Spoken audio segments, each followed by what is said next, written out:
Así, bueno, ya comenzamos con lo que sería nuestro módulo 6. Bueno, estamos por comenzar el módulo 6, que se llama Difusión en redes sociales. Están presentes entre nosotros la doctora Lucía Escalone. Ella es doctora en Humanidades, en el área de Comunicación Social, es licenciada en Comunicación Social y técnica universitaria en Diseño Gráfico, docente de las PICs de nuestra universidad, es investigadora del UNICS, de la Facultad de Humanidades y Ciencias Sociales, y el CESDE en CONICET. Ella es autora, bueno, de artículos científicos publicados en libros y revistas académicas, directora de Jujuy Científica, un proyecto editorial de divulgación de la ciencia de nuestra universidad, de UNJU. También está el profe Sebastián Altamirano, él es especialista en comunicación política, licenciado en comunicación social y técnico en periodismo, social media planner y community manager. Forma parte de equipos de trabajos interdisciplinarios de comunicación gubernamental local y comunicación de campañas electorales. Participó en estudios de opinión pública, cualitativos y cuantitativos. Trabajó en medios de comunicación provinciales, tanto en radio, conductor y productor, como en gráfica, periodista, redactor, diseñador y fotógrafo, y televisión, como editor. Creador de medios periodísticos gráficos y digitales. Fue docente de la carrera de Comunicación Social de la Universidad Católica de Santiago del Estero, en nuestra capital provincial, ¿no? En San Salvador, en la sede de San Salvador. Bueno, como les decía anteriormente, estamos por comenzar el módulo 6, nuestros contenidos mínimos van a ser qué son las redes sociales, tipos de redes sociales, y el contenido para redes sociales. Les dejo toda la clase a los profes, que sea una excelente jornada.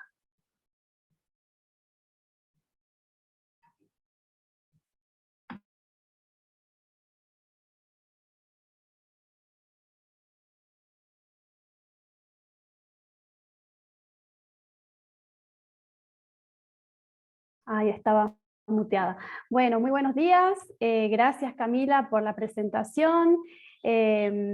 Bueno, estamos muy contentos con Sebastián de estar aquí formando parte de esta nueva edición de la Diplomatura en Periodismo Digital, en este caso en la edición para la localidad de La Quiaca.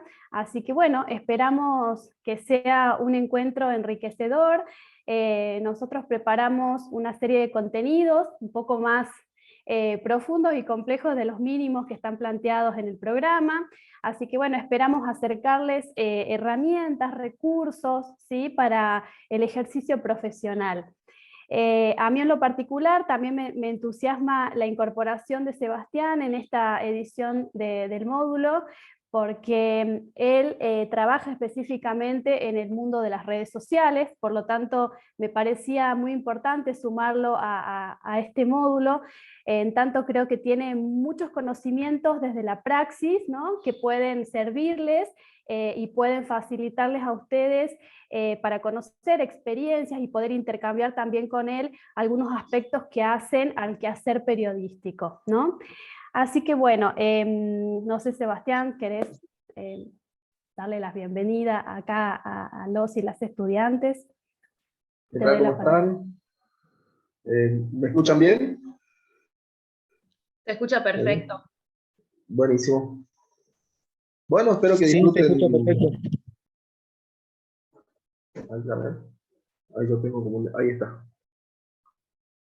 Bueno, espero que disfruten la clase, que sea interesante y que puedan participar también con preguntas, con lo que quieran.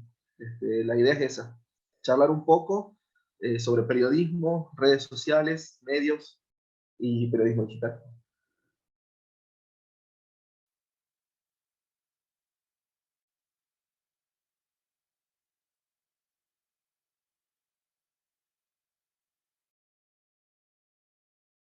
Bueno, ahí estamos, perdón, estaba conectando la pantalla con la presentación. Si por favor me avisan que se esté viendo bien. Voy a poner pantalla completa ahora. ¿Se ve bien? Sí, se ve perfecto. Sí, profe, se ve bien.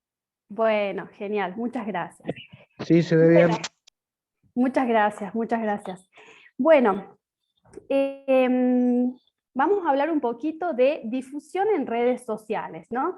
El título que tiene este módulo, quizá ahora que ya fuimos avanzando, ¿no? Esta es la tercera edición que estamos compartiendo del módulo de la diplomatura, podríamos pensar que se queda un poco chiquito, ¿no? Porque las redes sociales actualmente hacen mucho más que difundir cosas, ¿no? Difundir contenidos, y en la actualidad, bueno, se constituyen en una herramienta fundamental del ejercicio profesional del periodismo, ¿no?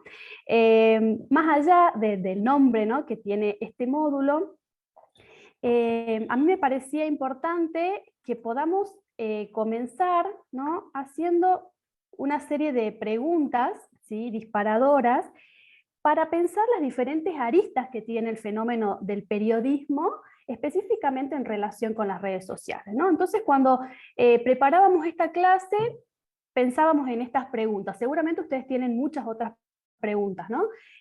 ¿Cuáles son las redes sociales más convenientes, ¿no?, para el ejercicio periodístico, por ejemplo?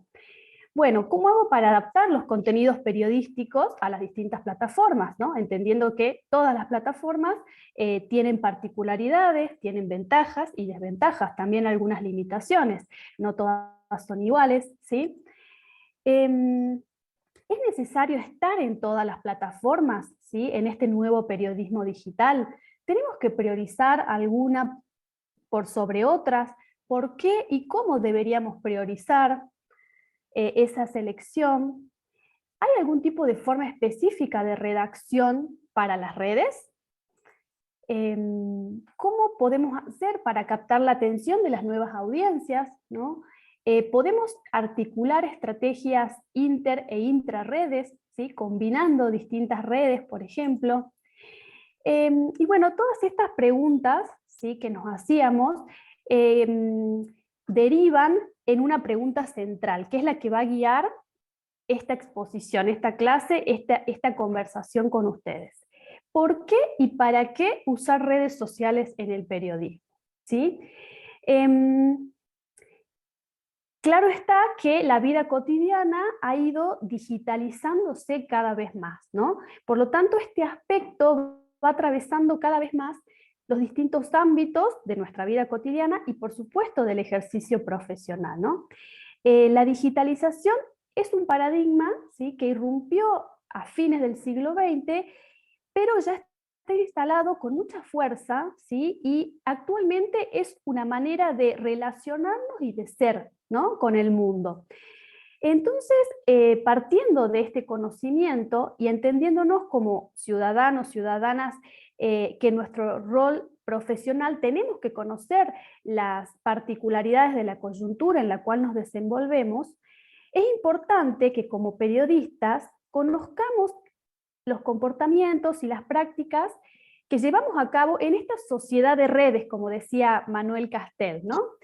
En ese sentido, resulta muy esclarecedor e ilustrador un trabajo de sistematización de información que viene llevando a cabo Data Reportal, ¿no?, que es una web encabezada por la agencia We Are Social y una plataforma de gestión de redes sociales que se llama HotSuite, que desde el año 2011 publican informes, ¿sí?, donde van analizando las tendencias digitales mundiales. Y en este estudio que este equipo de trabajo lleva adelante, proporcionan informes específicos para cada país, ¿sí? Entonces, ¿por qué traigo a colación esto, ¿no? Para poder dar respuesta a esta pregunta. ¿Por qué y para qué usar redes sociales en el periodismo? ¿Sí? Para poder responder este interrogante, nosotros creemos que tenemos que partir del conocimiento de los comportamientos y de las prácticas que llevamos a cabo todas las personas, ¿sí?, en el planeta en relación con el uso de las tecnologías, ¿sí? Entonces, desde este lugar es que queríamos acercarles algunos datos para que sepamos de dónde estamos partiendo, ¿sí?, y por qué estamos hablando de incorporar redes sociales en el ejercicio periodístico. Fíjense que el Estado Digital en enero de este año, de 2022, nos muestra que sobre un total de población de casi 8 billones de personas, la mitad casi vive en zonas urbanizadas, ¿sí? Y de esa mitad, la penetración de Internet representa el 62,5% de la población total del mundo, ¿sí? ¿Esto qué nos quiere decir? De que más de la mitad de la población tiene acceso a Internet. Vamos a ir viendo algunos datos que a ustedes les van a permitir comprender también, nos va a permitir comprender la importancia de conocer los comportamientos y los usos de las personas en relación con el uso de la tecnología, ¿sí? Fíjense que más de 2/3 de la población mundial ahora usa un teléfono móvil, ¿sí? Ya vamos a hablar específicamente de los teléfonos móviles y su incorporación como un dispositivo de mucha penetración en la actualidad. Fíjense que para el caso, ¿no?, de las redes sociales, observamos que esta cifra equivale al 58,4% de la población total del mundo, ¿sí? Eso quiere decir que la mitad del planeta, ¿sí?, utiliza redes sociales. Fíjense que en el año 2001, por ejemplo, los usuarios de redes sociales representaban el 53% de la población mundial. Ahora, en este año, en 2022, ya subimos al casi 60%, ¿sí? Esto es algo que va en creciente ascenso año a año, ¿sí? Otro dato interesante es que en este contexto la gente señala que pasa casi 7 horas de su día utilizando Internet. Dentro del uso de Internet, de esa franja horaria, destina 2 horas y media promedio al uso de redes sociales, ¿sí? En este contexto, bueno, a nivel mundial, Facebook sigue siendo la plataforma más utilizada del mundo, seguida de YouTube y WhatsApp. Instagram sigue en un cuarto lugar, ¿sí?, aunque viene teniendo un crecimiento sostenido en los últimos meses, ¿sí? Lo mismo sucede en términos comparativos con la red social TikTok, que creció en un 45% en relación con el año pasado, ¿sí? Estos son datos a nivel mundial, pero como vivimos en Argentina, vamos a hablar un poco de los datos en el contexto local, ¿sí? En el caso de Argentina vamos a ver con más detalles algunos datos que nos van a permitir conocer y entender, ¿no?, la importancia de este fenómeno en la vida de las personas. Veamos algunos aspectos esenciales del mundo digital, ¿no? En Argentina tenemos una población de 46 millones de personas y el reporte lo que determina es que el 83% son usuarios de Internet. Fíjense cómo asciende ese porcentaje en relación al promedio mundial, ¿sí? El 83%, que equivale a 38 millones de personas, son usuarios de Internet, ¿sí? Los y las internautas se conectan mayoritariamente a Internet a través de, en primer lugar, celulares, segundo, tablets y tercero, en computadoras, pero en un 123%. ¿Esto qué quiere decir? Que la cantidad de conexiones a través de los dispositivos superan el total de la población. Esto significa que las personas se conectan desde diferentes dispositivos, ¿sí? Por ejemplo, la computadora y el celular y una tablet, etc., ¿sí? De ese total poblacional que utiliza Internet, habíamos dicho, ¿sí?, que era el 83%, 38 millones de personas, el 86,3% usa redes sociales, ¿sí?, de manera activa, como por ejemplo Facebook, TikTok, Instagram y YouTube. ¿Esto qué quiere decir? Que casi todos los usuarios de Internet, fíjense que la proporción es prácticamente idéntica, todos los usuarios y las usuarias de Internet tienen uno o más perfiles en estas plataformas, ¿sí? La relación entre enero del año pasado y enero de este año en el uso de redes sociales, observamos un crecimiento del 7%. Parece un número pequeño, pero esto representa 3,5 millones de nuevos usuarios en este año. Este crecimiento, ¿sí?, en Argentina supera al alcanzado en periodo de pandemia, que fue de un 5,6%, ¿no? Este dato es llamativo porque tendemos a pensar que en periodo de pandemia se utilizaron más las redes sociales, sin embargo, el crecimiento de las redes es sostenido. Y actualmente, entre el año pasado y este año, obtuvimos un crecimiento mayor inclusive que en el contexto de pandemia, ¿sí? Todos estos datos creo que nos van ayudando a pensar la relevancia de las redes sociales en la vida de las personas, ¿sí? Bien, hablando un poquito ahora de los dispositivos que más usan los y las usuarias de Internet, ¿no? Este dato, esta placa me parece interesante. Tengo que aclarar además que estas placas las tomamos del sitio del estudio de Data Reportal, pero están traducidas por nosotros, ¿sí? Por lo tanto, estas placas las hicimos específicamente para poder compartirlas con ustedes en el contexto de la diplomatura, porque están en inglés, ¿no? Pero nos parecía importante intervenirlas, traducirlas para acercarles estos datos y que sepamos bien de dónde estamos partiendo, ¿sí? Fíjense que el uso de los distintos dispositivos móviles, ¿sí?, por parte de los usuarios y usuarias de Internet en Argentina se clasifica de la siguiente manera, ¿no? El teléfono celular, de cualquier índole, lo utilizan en un 98,3%. Prácticamente es la totalidad de las personas que acceden a Internet tienen teléfonos para ello. Dentro de ese porcentaje, un 97,4% utilizan teléfonos inteligentes, es prácticamente muy similar ese porcentaje. Y los dispositivos telefónicos no inteligentes solamente en un 10,5%. Fíjense cómo van quedando relegados cada vez más esos dispositivos, ¿sí? Los ordenadores de escritorio tienen una penetración alta del 75,8%, las tablets de un 45,7%, y la consola de videojuegos un 31,2%. Los relojes inteligentes también aparecen como un dispositivo para el acceso a Internet en un 15,3%. Ya vamos a hablar un poquito de los relojes inteligentes, que es un dato que a mí particularmente me llama mucho la atención. Las TV inteligentes o smart, ¿sí?, para ver contenido en línea también constituyen dispositivos que se utilizan en un 18,8%, y dispositivos de realidad virtual en un 4%, ¿sí?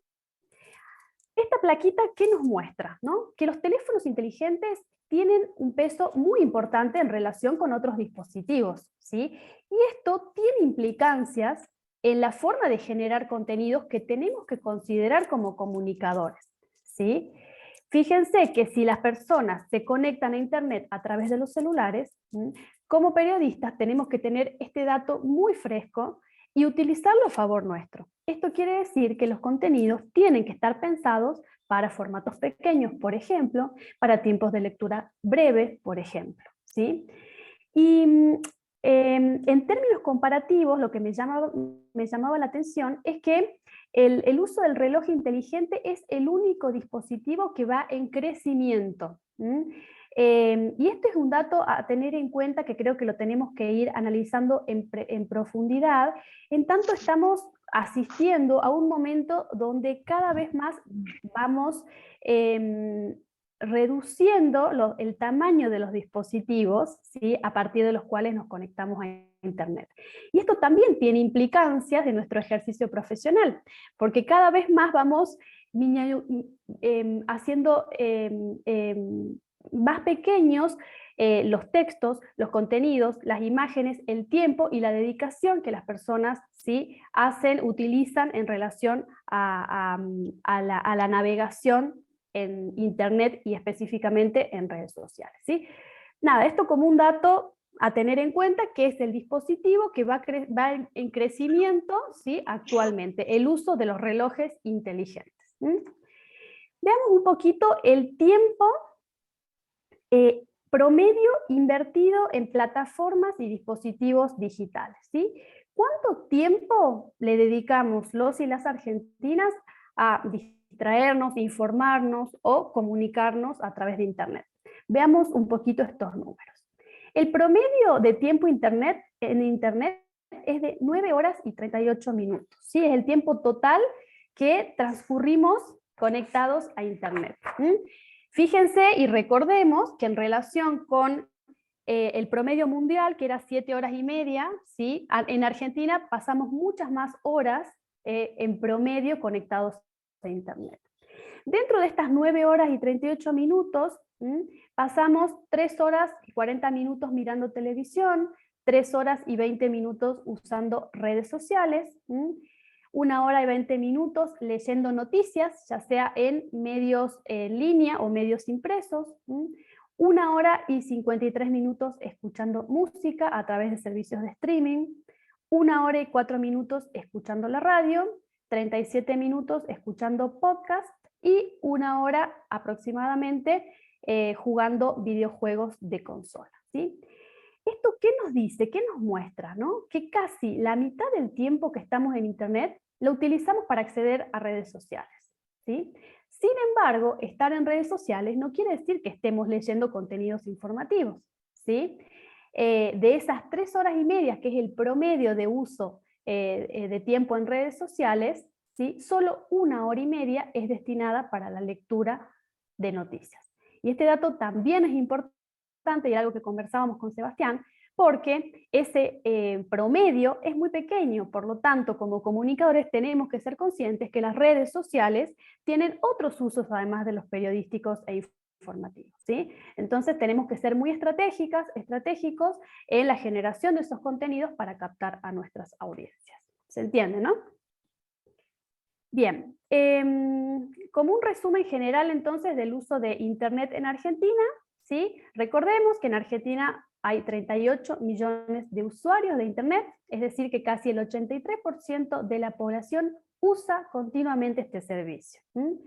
En relación con el año pasado hubo un crecimiento del 4,7% en Argentina. Esto quiere decir que desde el año pasado a este hay casi 2 millones nuevos de usuarios conectados a Internet, ¿sí? Los y las argentinas pasamos un promedio de 9 horas y 38 minutos para navegar desde cualquier dispositivo, smartphone, tablet, laptop, consola de videojuego, etc. Sin embargo, el 94,8% de las personas prefieren utilizar dispositivos móviles, celulares inteligentes, para acceder a Internet, ¿sí?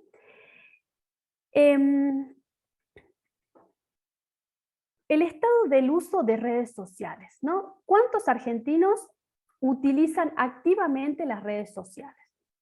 Casi el 86,3% de la población, o sea que son 40 millones de personas, utilizan redes sociales. En contraste con el año pasado, la cantidad de usuarios también tuvo un crecimiento, ¿sí? Por lo tanto contamos actualmente con 3,6 millones de nuevos consumidores de contenido en redes sociales, ¿sí? Ahora estamos hablando específicamente del uso de las redes sociales, no del acceso a Internet, ¿sí?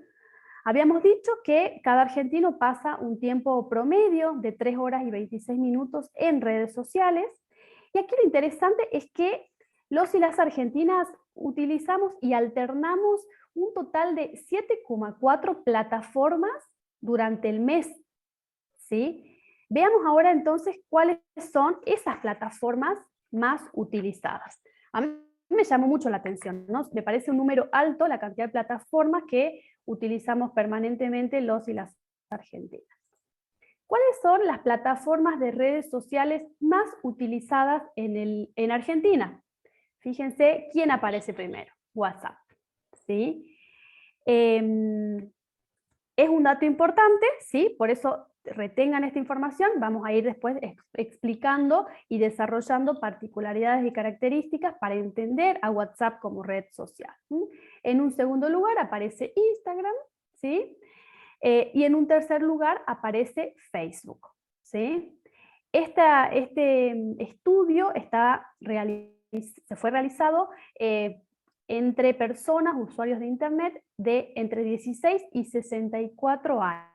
Seguramente, si haríamos un análisis más sectorizado en rangos etarios, tendríamos otros resultados, ¿no? Por ejemplo, Instagram para el segmento joven viene siendo el líder, ¿no? La plataforma más utilizada.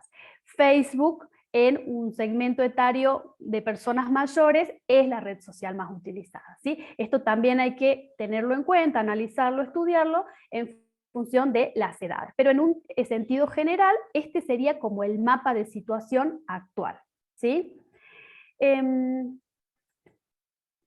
Bien, veamos entonces que WhatsApp es la plataforma que más horas mensuales consume del tiempo de los argentinos y de las argentinas, ¿sí? En tiempo, estamos hablando en un segundo lugar que YouTube nos consume aproximadamente 13, casi 14 horas al mes. En un tercer lugar aparece Facebook, le sigue Instagram y finalmente TikTok, ¿sí?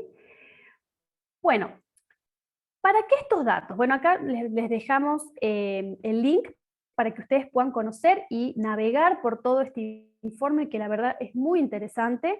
Nosotros, como les decíamos, hicimos una síntesis de los aspectos más importantes que nos parecían fundamentales para entender la importancia de las redes sociales en el uso periodístico específicamente, que es un poco el objetivo de este módulo, ¿sí? Entonces acá les dejamos el link para que ustedes puedan acceder y puedan complementar esta información que les estamos acercando y que queríamos que sirva como una suerte de mapa contextual, ¿sí? Para entender desde dónde estamos partiendo y por qué estamos hablando en un módulo de redes sociales, ¿sí?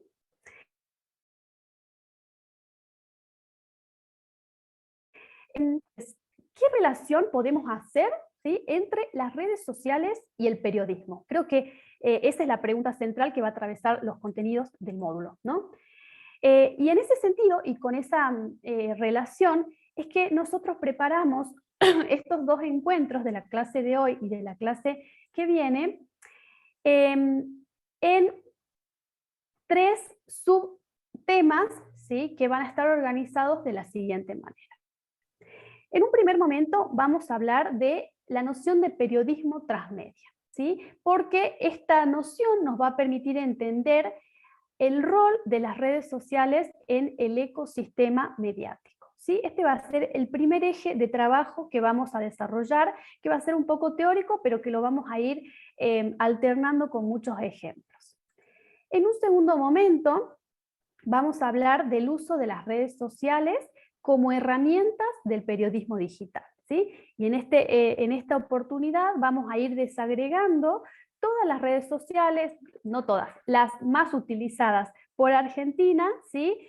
Por los usuarios y usuarias de redes acá en nuestro país, y vamos a tratar de analizar las particularidades de cada red social y optimizar los recursos que nos ofrecen para el ejercicio del periodismo.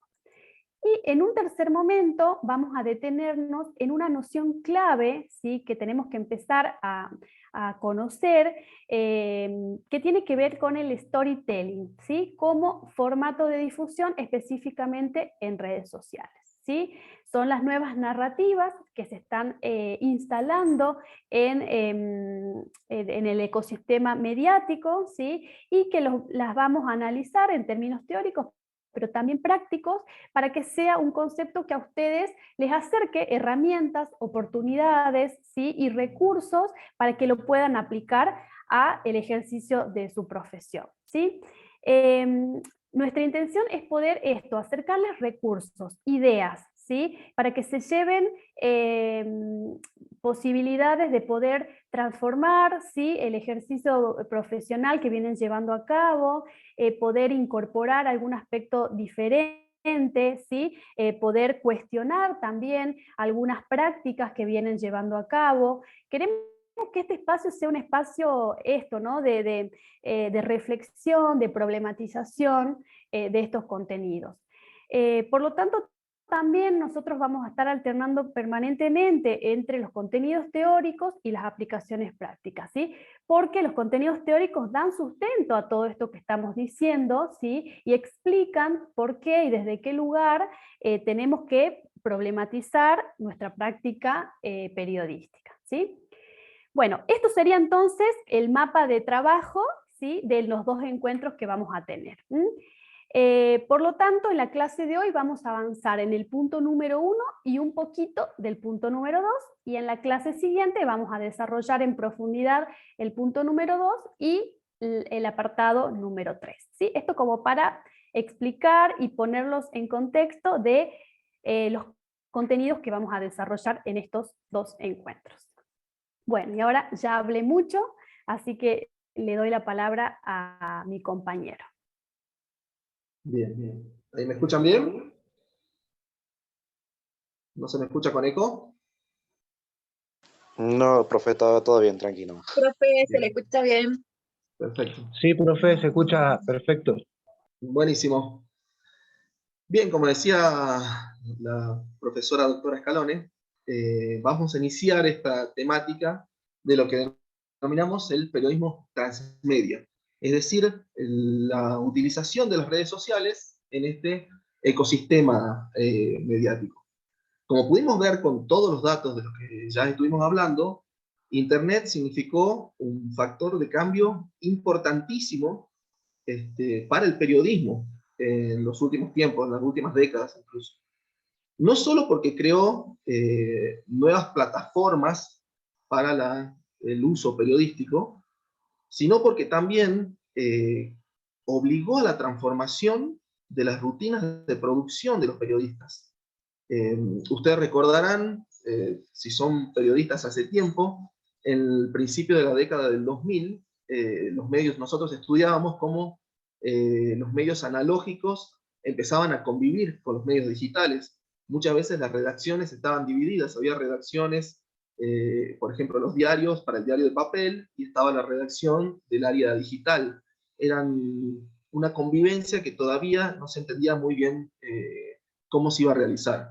Hoy, 20 años después, podemos decir que los medios analógicos y los digitales ya se fusionaron. Incluso llegaron a una hibridación que permitió el surgir de nuevos medios, pasando de un modelo unidireccional del flujo comunicativo hacia otro más multidireccional, que está provocado no solo por el uso de la tecnología, sino también por el uso social que las personas le dan a esa tecnología.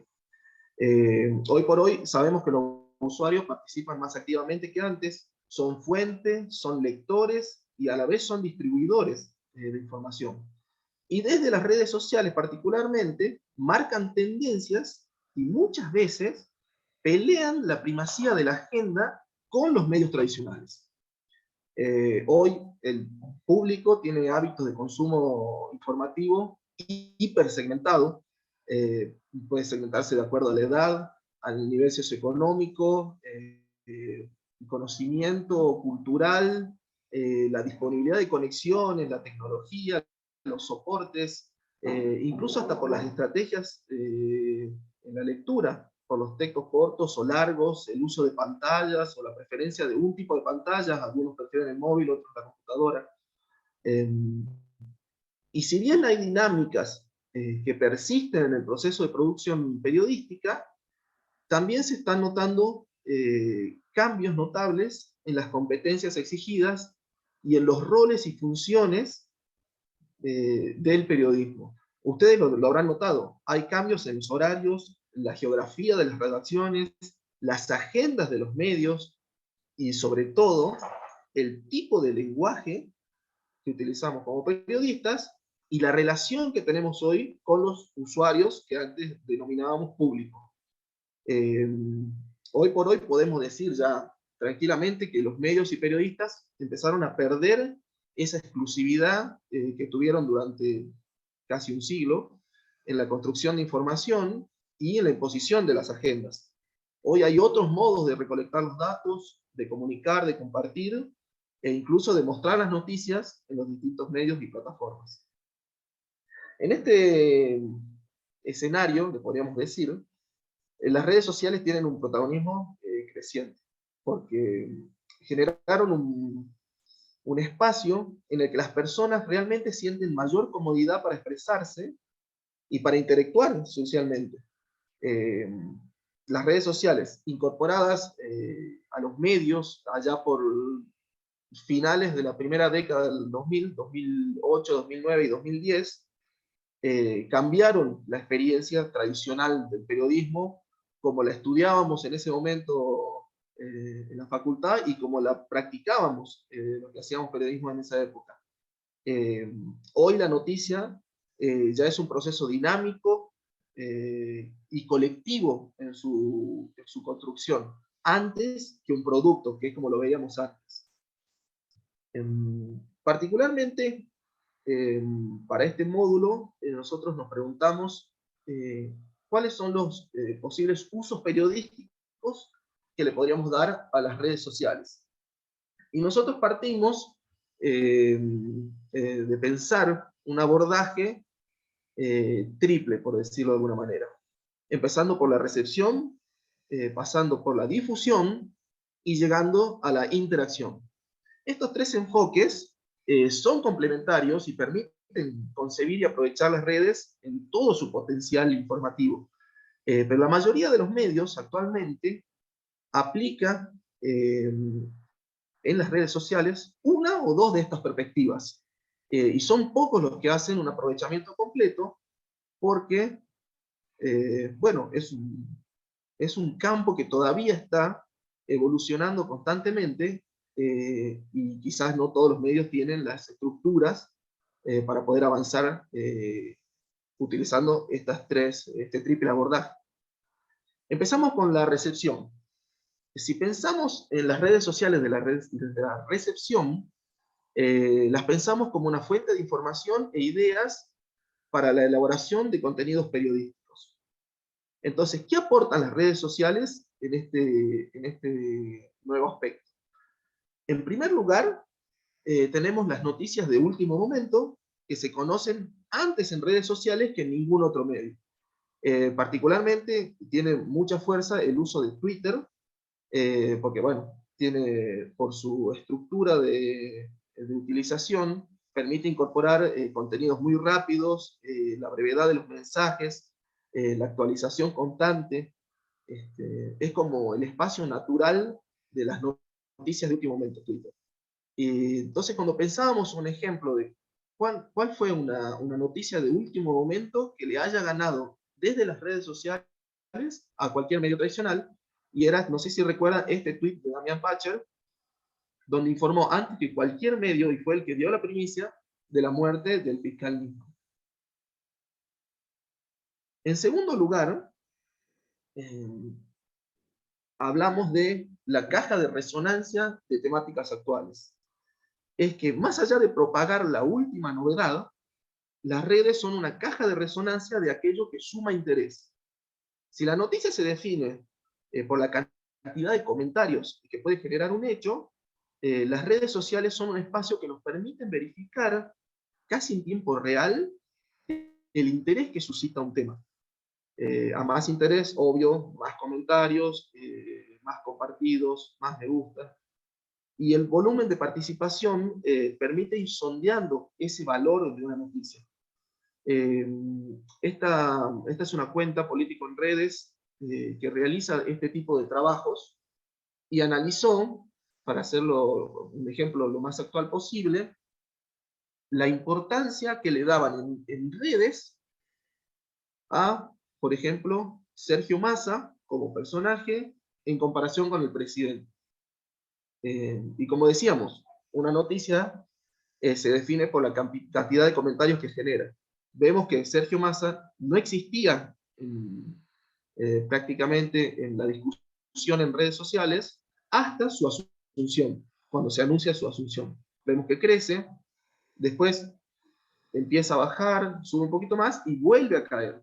Es decir, que la noticia podemos analizar casi en tiempo real cómo esa noticia, la asunción de un nuevo ministro, superministro, se vio en redes sociales. En tercer lugar,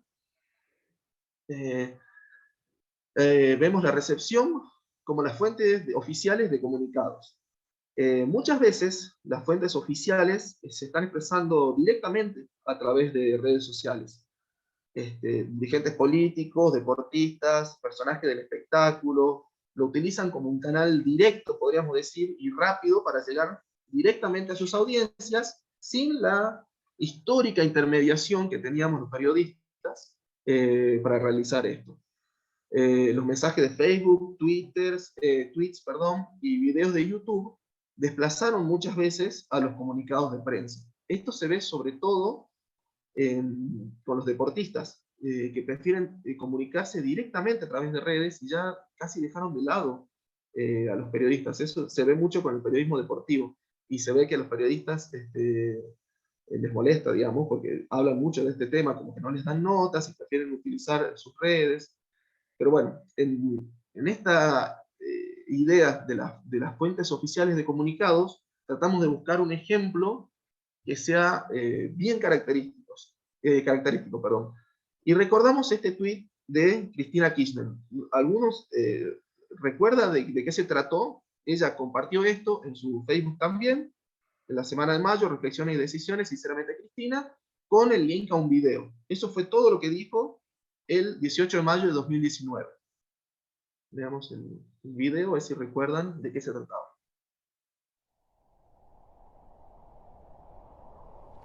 Hoy, sábado 18, comienza la semana de mayo. Y el próximo 25, en nuestra fecha patria, se cumplen ya 16 años del día en que Néstor asumió como presidente de un país devastado. Quiero dirigirme a mis compatriotas para compartir, como siempre, reflexiones y también, claro, decisiones. Nunca me desvelaron los cargos políticos, ni tampoco fueron mi principal motivación, tal vez porque pertenezco a una generación que no buscaba un lugar en las listas, sino un lugar en la historia. Sin embargo, también esa misma y por momentos trágica historia me hizo comprender que los cargos también son herramientas para llevar adelante los ideales, las convicciones, las utopías. Es cierto que no las únicas, pero después de todo son herramientas al fin, siempre. Después de haber sido 2 veces presidenta de este país, su primera mujer electa como tal, y de haber ocupado distintos cargos legislativos, siempre por voluntad popular expresada en las urnas, sigo más convencida que nunca que la expectativa o la ambición personal tienen que estar subordinadas al interés general. Ese principio siempre remanido y repetido y tantas veces incumplido del peronismo, de primero la patria, después el movimiento y por último los hombres, bueno, creo que es hora de hacerlo realidad de una buena vez por todas. Y no solo con palabras, sino también con los hechos y sobre todo las conductas. En este caso sería primero la patria, segundo el movimiento y por último una mujer. Permítanme, solo por un instante, un poco de humor feminista. Le he pedido a Alberto Fernández que encabece la fórmula que integraremos juntos. Él como candidato a presidente y yo como candidata a vice, para participar en las próximas elecciones primarias, abiertas, simultáneas y obligatorias. Sí, las famosas PASO. Alberto, a quien conozco ya desde hace más de 20 años, y es cierto, con quien tuvimos también diferencias. Bien, como decíamos, este es un ejemplo de una ex presidenta, uno de los personajes políticos más importantes de la última década, que utilizó las redes sociales como fuente oficial de un comunicado que después revolucionó a los medios periodísticos. Pero si se dan cuenta cómo lo utilizó, si entran al video original en YouTube, van a ver que el momento más pausado se da al minuto 58-59, que es cuando ella dice efectivamente lo que viene a comunicar, y es que eligió a Alberto Fernández para que la acompañe en la fórmula. Entonces nos pareció que este era el mejor ejemplo para mostrar cómo las redes sociales hoy están siendo utilizadas como fuente oficial de comunicado, dejando de lado ese lugar que tenían los medios y los periodistas. Pasamos en cuarto lugar a las fuentes de registros múltiples, lo que denominamos nosotros, que es que las redes permiten obtener registros múltiples de acontecimientos complejos que ocurren en distintos lugares en forma simultánea.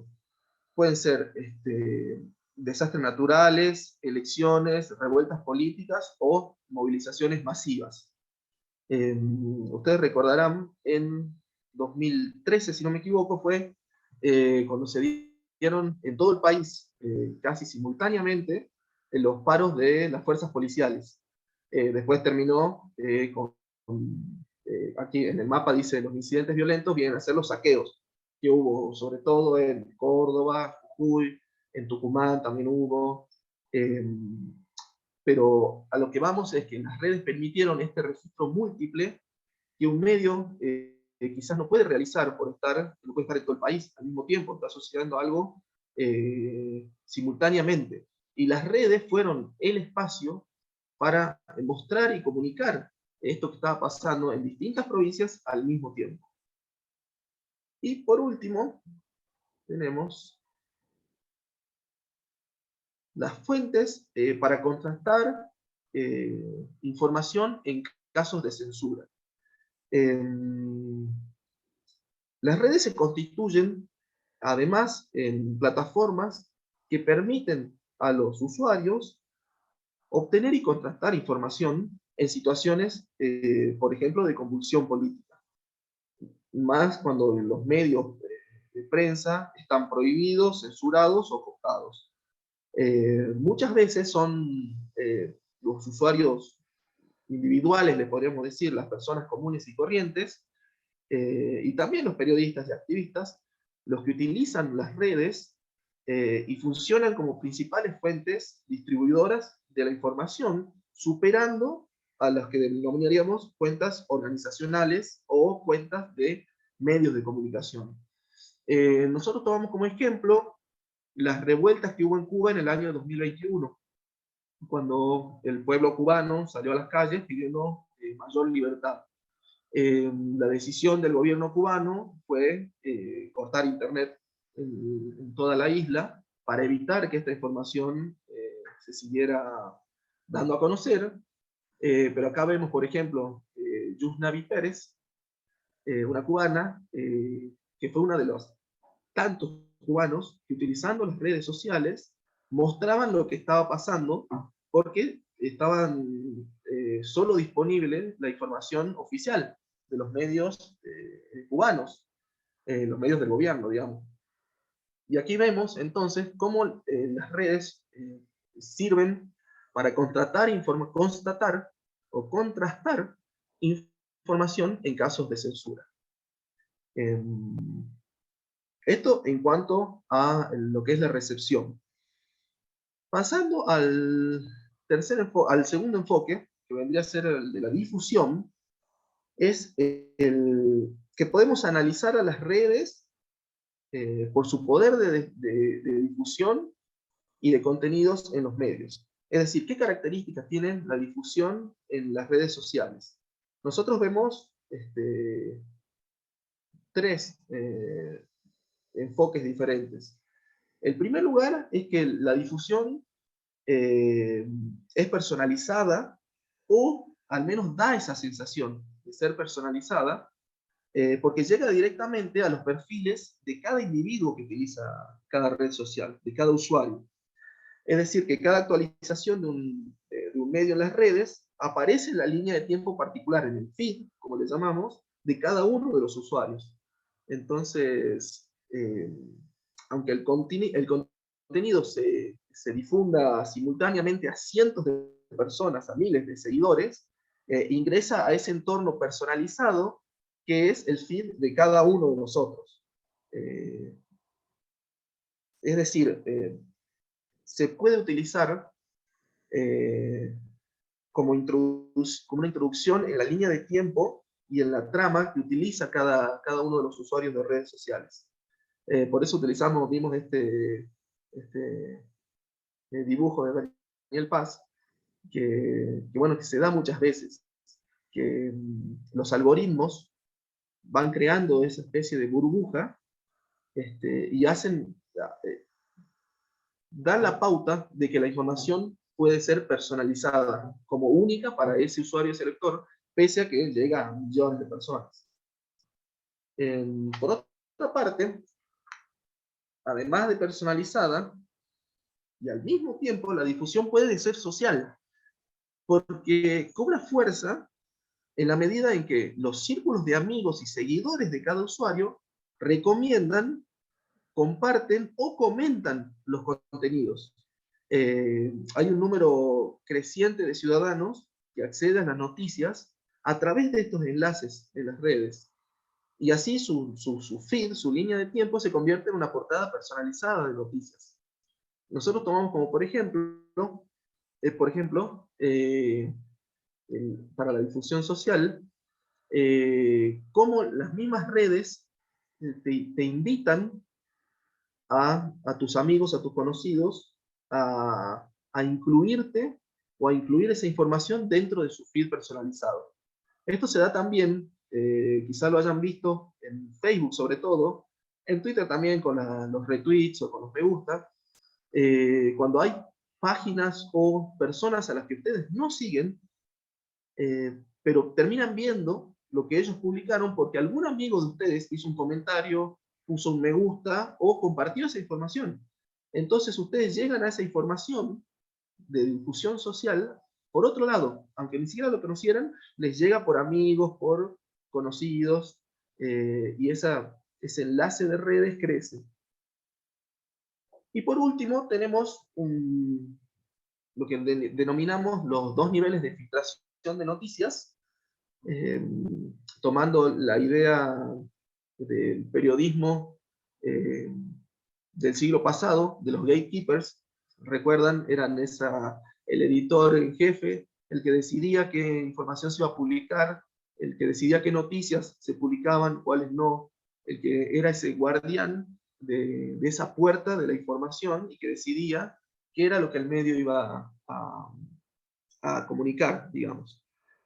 Esta primera acción de gatekeeping la siguen realizando los periodistas, pero hay una segunda que es protagonizada por lo que hoy conocemos como influencers. Esta segunda acción, este segundo nivel de filtración de noticias, sigue pasos diferentes a los anteriores. Ya no se trata de seleccionar o resumir información como realizaba un gatekeeper, un periodista dentro de un medio, sino que indica pistas de lectura. Hay un autor que se llama Joao Canavilas que lo denomina esta actividad como, en vez de como gatekeeper, como gate watchers. Y es que si los medios transmiten sus noticias de forma unidireccional a sus audiencias, por su parte los gate watchers redistribuyen esa información a su comunidad de seguidores. El mejor ejemplo que pudimos encontrar de esto, y es el más actual sobre todo, es lo que sucedió con el programa especial que hizo La Nata en su programa, con una entrevista a Shakira, la ex mano derecha de Milagro Sala. Y lo que pasó vendría a ser, a ver, una explicación.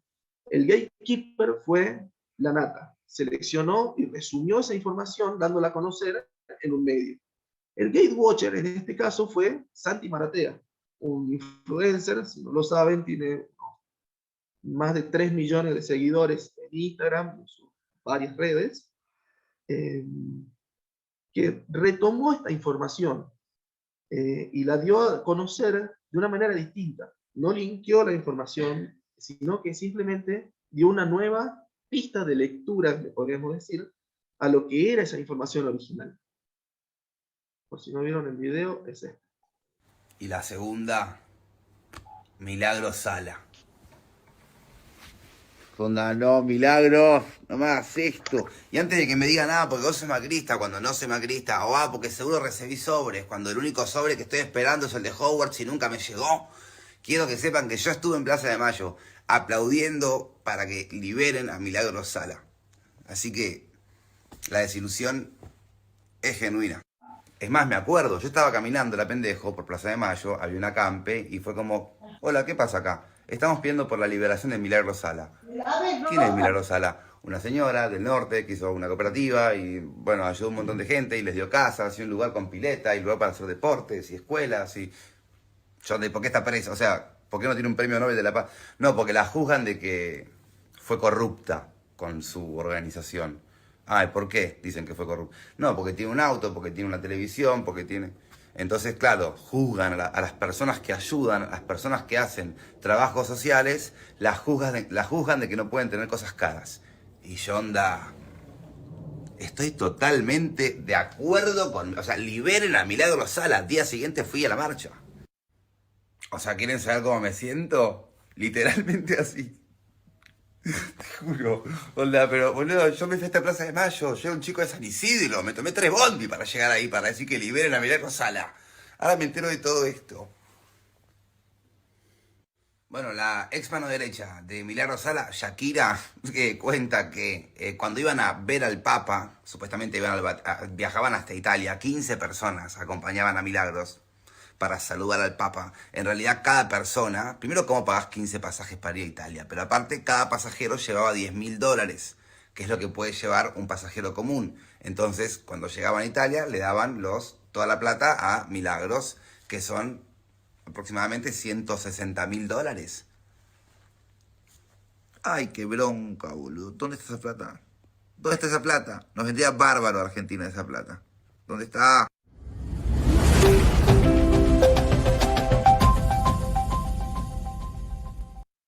Bien, ahí podemos ver cómo este influencer resignificó esa noticia. Hubo un gatekeeper original, que fue un medio de comunicación, y él vendría a ser el gatewatcher, que resignificó y comunicó a su audiencia algo que quizás su audiencia no había visto y no había tomado.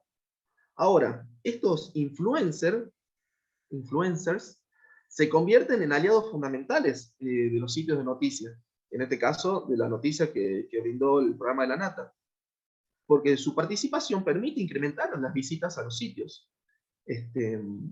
Pensar las redes sociales desde la distribución de contenidos es la perspectiva más usual que tienen los medios. Y a menudo se reduce a la única, digamos. El objetivo es tener presencia para atraer tráfico a nuestro sitio. Pero no se aprovechan estas herramientas de difusión también. A pesar de que hay nuevas narrativas que ofrecen en la práctica muchas opciones, digamos. Los medios no ofrecen estos contenidos diferenciados, no aplican un lenguaje adecuado para cada plataforma, ni reutilizan la información circulante, digamos. Sí reutilizaron y resignificaron también qué fue lo que hizo Santi Maratea, digamos. Se reutilizaron, hay como una reconstrucción de la noticia una y otra vez, que bueno, es lo que nosotros damos como segundo nivel de filtración de las noticias. Y por último, tenemos la idea de la interacción. Hablamos de recepción, hablamos de difusión, ahora llegamos por fin a la interacción. Este enfoque, nos permite ver a las redes como un entorno comunicativo. En el caso del periodismo, entre medios, lectores, fuentes y otros periodistas, digamos. De las 3 perspectivas que vimos, recepción, difusión e interacción, esta es la más novedosa para las prácticas periodísticas, pero a su vez es la más compleja de aplicar. Es la más novedosa porque las redes sociales permiten un grado de interactividad que acortó la distancia entre medios y lectores. Si bien hay antecedentes en lo que podríamos llamar los medios tradicionales, ustedes recordarán los contactos con las radios, de las personas llamando o dejando mensajes, o las cartas de lectores que se publicaban antes en la prensa gráfica. Existía esta interactividad comunicativa, pero en el entorno digital que manejamos hoy, esta interacción se vuelve más dialógica, multidireccional, es mucho más ágil. Y los ciudadanos, los usuarios de redes, adquieren mayor presencia entre esos contenidos que se publican en los sitios de noticias. Pese a que los medios siguen siendo los gatekeepers que mantienen el control final de los contenidos. Mantienen, por supuesto, también el control del proceso. Pero cuando incorporan esta interactividad comunicativa, nosotros identificamos 3 tipos de modelos. según el grado de reacción o respuesta del intercambio comunicativo. Tenemos el modelo unidireccional, que es, bueno, el típico en el que medio difunde unilateralmente contenidos en las redes, pero no responde a ninguna intervención de los usuarios. Esto se daba sobre todo en los inicios de la utilización de redes sociales por medios. Publicaban un link a una noticia, o intentaban utilizar las redes como captación de tráfico para el sitio web, pero no había ningún tipo de intervención de los usuarios que se diera en esas redes sociales. Hay un segundo modelo que es el modelo reactivo, en donde el medio difunde los contenidos y responde solo cuando los usuarios lo interpelan en los mensajes o en los comentarios que se realizan. Decimos reactivo porque reacciona ante determinada situación, que puede ser un comentario o alguna mención de un lector de esa noticia. Y por último, tenemos el modelo interactivo, que es donde, bueno, el medio difunde los contenidos, pero responde a los comentarios y busca proactivamente la participación de los usuarios con preguntas, invitaciones a participar, pedidos de información, mensajes más informales. Esto se ve mucho en cuentas que no son específicamente de medios de comunicación o de periodistas. Se ve más en las cuentas de comerciales, podríamos decirle, en cuentas de negocios, y se utiliza más como una estructura del marketing, pero los medios no lo están aprovechando. Este último modelo, por eso decimos, es el menos usado todavía, pero es sin duda el que nos acerca más a los lectores, y no lo estamos utilizando del todo actualmente, digamos, ni aprovechándolo para el uso específico en las redes. Acá tenemos un ejemplo que elegimos nosotros sobre interacción. Y le hacemos esta pregunta, viendo lo que acabamos de leer, lo que acabamos de decir. ¿A qué modelo se incluiría lo que hizo el tribuno aquí? ¿Es un modelo unidireccional? ¿Es un modelo reactivo? ¿O es un modelo interactivo? ¿Qué les parece a ustedes?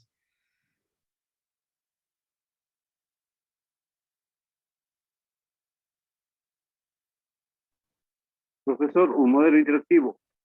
Interactivo, bien. ¿Por qué? Porque, digamos, los medios tratan de persuadir, de convencer y tratar de que venda este producto, ¿no? Y en este caso usted está hablando de este tema, donde acá tiene que prevalecer es la semiótica. Bien. ¿Alguien más?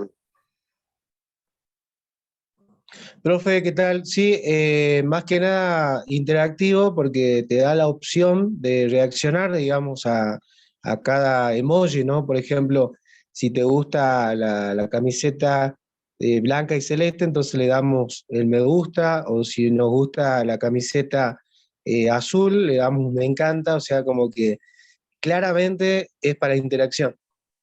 Bien. ¿Alguien más? Bueno, en el caso mío, profe, lo que yo observo, por ejemplo, en esta publicación es que el que está compartiendo esta imagen quiere ver el grado de interés o de demanda que tiene cada una de estos modelos de camiseta. Así que bueno, es algo para medir también y proyectar, imagino, negocios, ¿no? de esta gente o de esta casa comercial. Bien. Elegimos específicamente esta imagen y nos interesó y hacíamos esta pregunta justamente porque si bien es un intento de realizar un modelo interactivo, sigue siendo en parte unidireccional. Porque si bien hay una intención de generar ese feedback, la intencionalidad se queda solo en la consigna. El medio propone una acción, en este caso es una especie de encuesta en la que uno tiene que, o el público, participa a partir de sus reacciones.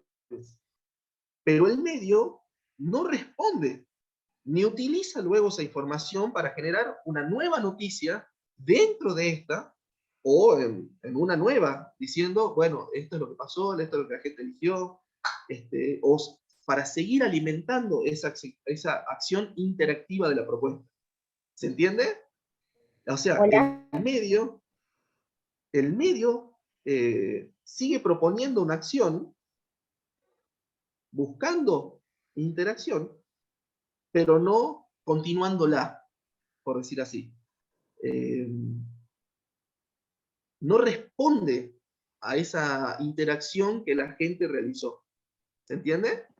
Por eso lo elegimos a este ejemplo. Es un intento, es una aproximación, pero aún así no llega a ser un modelo interactivo para la interacción. Sigue siendo unidireccional. Sí, ¿se les ocurre cómo pensar esta propuesta en términos de interactividad plena?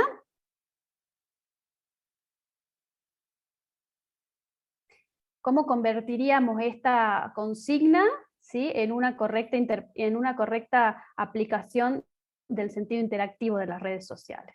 Ahí Sebastián dio algunas pistas. ¿Se les ocurre? Profesora, poner digamos, agregar un texto, bien es cierto, bueno, en las redes hay que hacer un texto claro y preciso, y bueno, tratar de persuadir y convencer para que, digamos, como decían ustedes, este discurso o este texto que está acá no esté cerrado. Entonces, a través de una pregunta retórica o de una pregunta, o si no decirle informal, tratar de convencer, se puede hacer interaccional, ¿no? Si bien es cierto, usted prácticamente hace referencia y dice que este texto o este discurso está cerrado. Bueno, para hacerle interactivo, hacerle a través de una pregunta retórica donde el emisor tiene la respuesta y como el lector también puede elaborar otra lectura o hacer otro comentario, ¿no? Así es, y al respecto tenemos que aclarar que si bien esta publicación tiene 41 comentarios y fue compartida 24 veces, en ningún momento el medio responde a esos comentarios, ¿sí? Entonces por eso también decimos que no es interactivo, ¿sí?, y es unidireccional. Propone una consigna, ¿sí? Los usuarios, las usuarias responden a esa consigna a través de los emojis que había que consignar, ¿sí?, a partir de algún comentario, pero después el medio no utiliza eso para algo más, ¿no? Podría, por ejemplo, el medio haber luego hecho una sistematización, ¿sí?, de los resultados de esta encuesta, ¿sí?, de cuál le gusta más a las personas, y convertirlo en una noticia, ¿sí? Entonces, se aprovecha y se optimiza la participación del público para la generación de contenidos, ¿sí? Entonces, realmente la participación mía como usuaria, ¿sí?, de este medio va a ser plena y voy a sentir que mi opinión en algún punto contribuye a la generación de nuevos contenidos, ¿sí? Es distinto a quedarme con la sensación de que voté a través de un emoji, a que luego, a partir de mi votación, se hizo una nota que derivó en un nuevo contenido. ¿Se entiende? Incluso podría haber sido también respondiendo cada uno de los mensajes. Esto, por eso decíamos que es el modelo más interesante, más novedoso, pero también el más difícil de aplicar para los medios. Lo están utilizando mucho los influencers. Por ejemplo, en Instagram, cuando en las stories dice, hazme una pregunta. Y dentro de las preguntas no se ve quién hizo la pregunta, pero el influencer la va respondiendo. Y se van viendo las preguntas que le hizo cada uno de los seguidores y la respuesta. Es como que se va retroalimentando esa noticia de la persona que hizo la publicación original y de toda la interacción que tuvo con sus seguidores. En este caso, como decíamos, ni siquiera en los comentarios se participa el medio. Algo que sí hace, por ejemplo, en el community manager de la cuenta de Teis Sports, por ejemplo, en Instagram, responde a todos los comentarios. Tiene cientos. Y responde a cada uno de los comentarios. Y es como que ahí continúa la interacción de la noticia y se van creando nuevas estructuras de información, por así decirlo.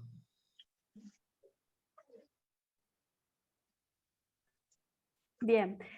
Bueno, nos parecía como un ejemplo interesante para pensar todos estos contenidos teóricos, ¿no?, que venimos trabajando.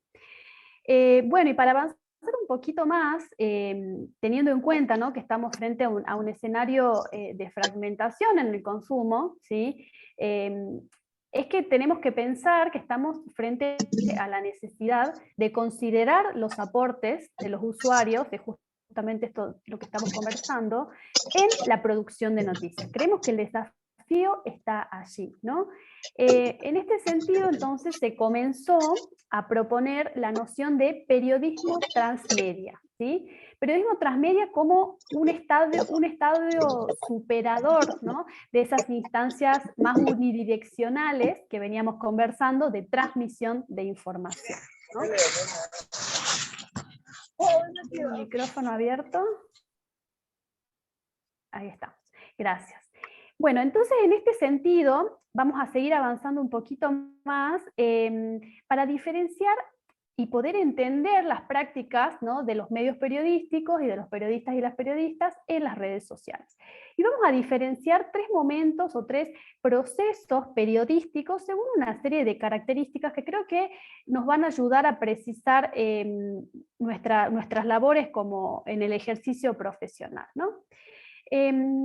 Podemos pensar al periodismo como un periodismo multiplataforma, como un periodismo cross-media o como un periodismo transmedia, ¿sí? Ahora vamos a ver qué significan estos conceptos y por qué los ponemos en ese orden, ¿sí? Y la intención es que ustedes también vayan pensando y reflexionando, ¿no?, cómo utilizan o cómo llevan adelante el ejercicio profesional a partir de estas definiciones que vamos a ir viendo. El periodismo multiplataforma tiene que ver con un tipo de periodismo en donde se narra la misma historia, el mismo contenido, en distintos medios y plataformas, ¿sí? No se expande la noticia, ¿sí?, sino solamente hay una suerte de volcar, ¿sí?, o adaptar los contenidos al soporte, ¿sí?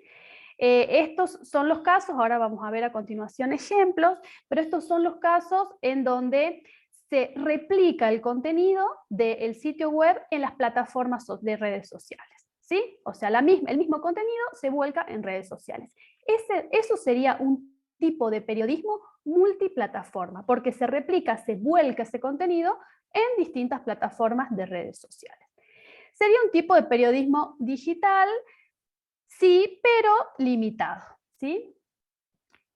Si pensamos en el periodismo cross-media, ¿sí?, vamos a entenderlo como esa forma de narrar un hecho de actualidad a través de distintas plataformas, soportes, medios, ¿sí?, pero donde cada mensaje es independiente, ¿sí?, y contribuye a la generación de la historia global.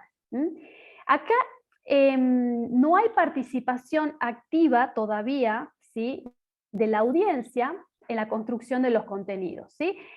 En este caso de periodismo cross-media, la audiencia interviene como receptor interactivo, ¿sí?, que solamente consumo o reacciono, como fue el ejemplo que vimos recién, o propago esa historia a través de mis redes sociales, ¿sí? Pero no intervengo de una manera más participativa, ¿sí? En ese sentido, entonces tenemos una historia, ¿sí?, que es contada a través de diferentes soportes y medios, ¿sí?, donde cada historia a su vez es independiente y todas contribuyen a la historia global. Ahora vamos a ver ejemplos, ¿sí? Esto es más teórico. Y en un tercer momento, ¿sí?, que sería en un proceso de un periodismo transmedia, hay una producción y una distribución de información a partir también de distintos soportes, de distintas plataformas, ¿sí?, pero con la particularidad de que cada mensaje, cada historia que contamos tiene autonomía, ¿sí?, la podemos interpretar de manera autónoma sin necesidad de referenciar los otros contenidos presentes en otros medios o plataformas.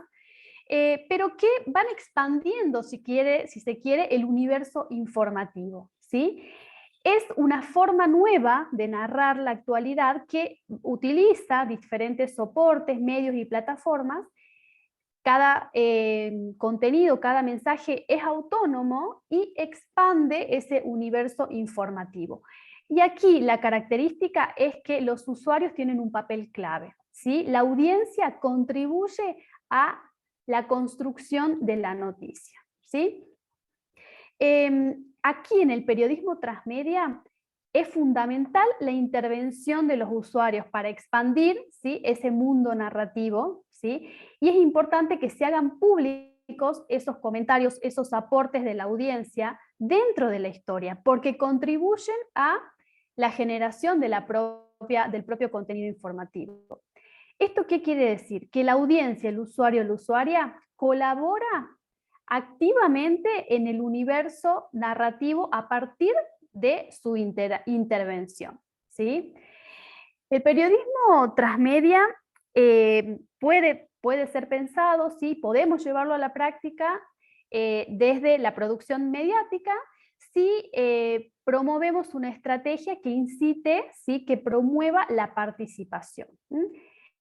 Pero lo que podemos también pensar en un periodismo transmedia a partir de la generación de una historia que comienza siendo crossmedia, ¿sí? Es decir, yo voy contando una historia en distintos soportes, pero que sin la intención deliberada del medio de convertirlo en transmedia, los propios usuarios y usuarias van aportando datos a esa historia, ¿sí?, en las interacciones que van haciendo, y convierten finalmente esa historia o ese contenido en un contenido transmedia, ¿sí?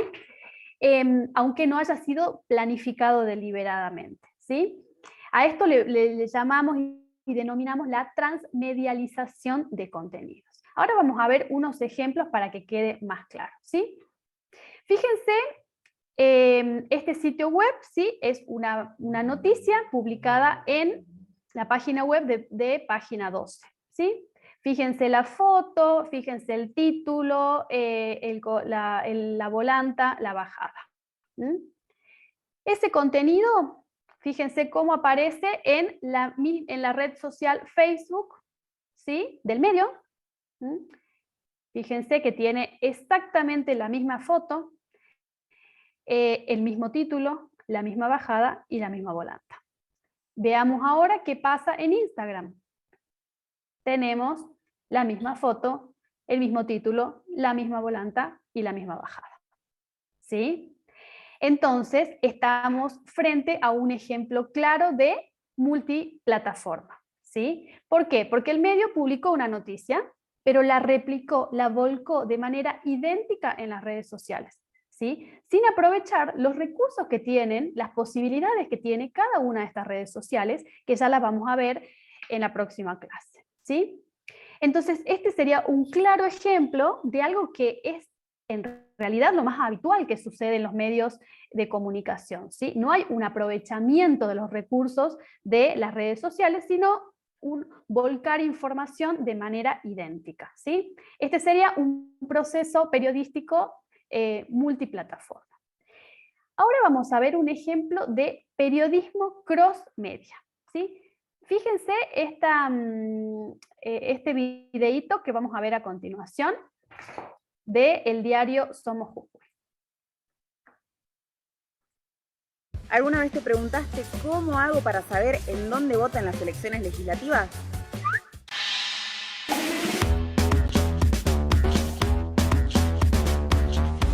Es muy fácil.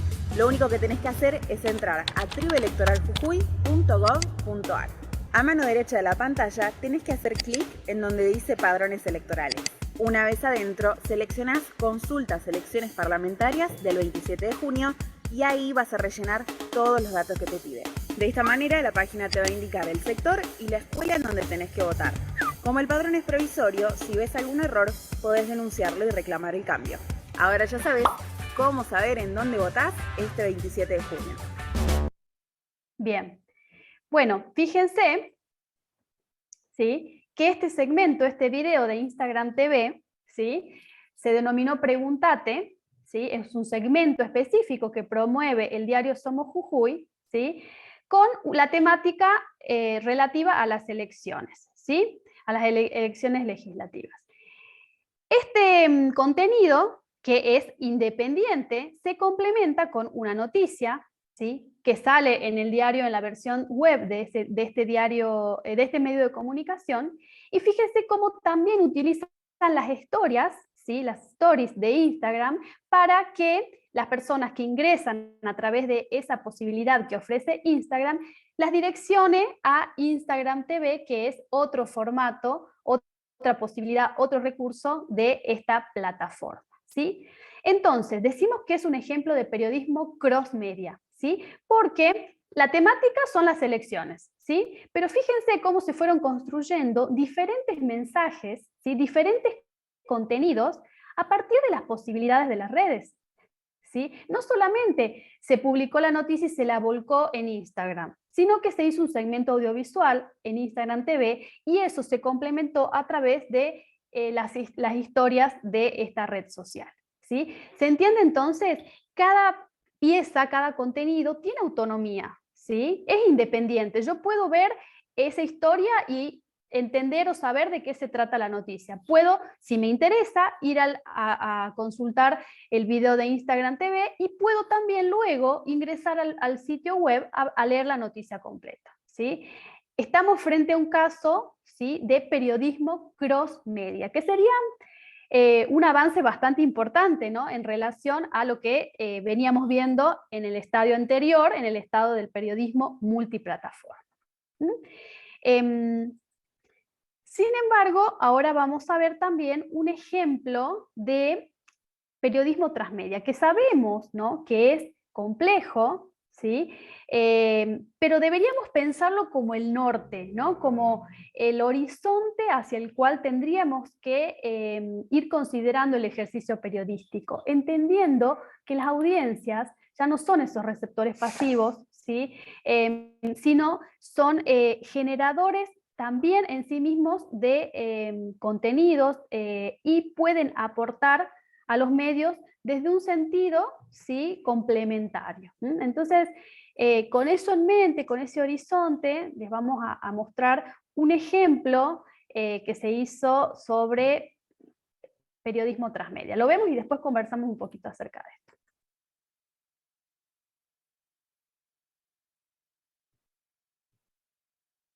Bueno, el documental tiene una particularidad que está pensado como en un formato experimental.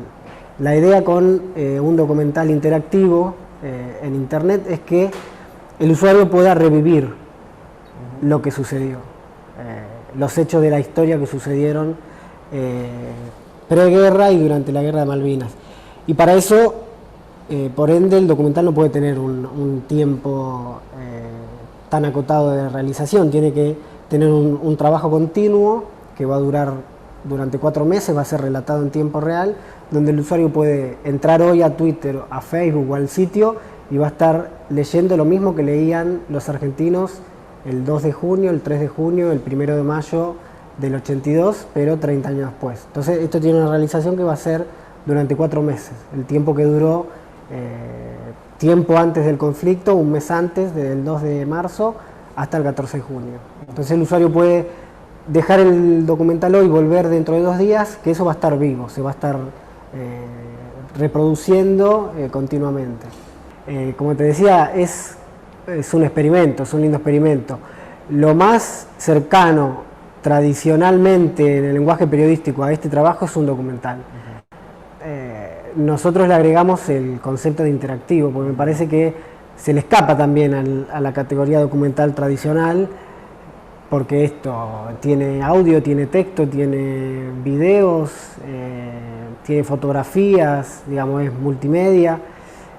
Y usamos también un término que se usa bastante, o que está empezando a utilizarse, se usa mucho en ficción, pero se está empezando a utilizar en periodismo, que es el concepto transmedia, que hablan muchos autores de afuera, como Henry Jenkins, y en Argentina Carlos Escolari es un autor que vive en España, que da clases en la Universidad Pompeu Fabra de Barcelona. Y el que tuitea Malvinas, no Colimba, sino... Malvinas soldado, 30. ¿Quién es?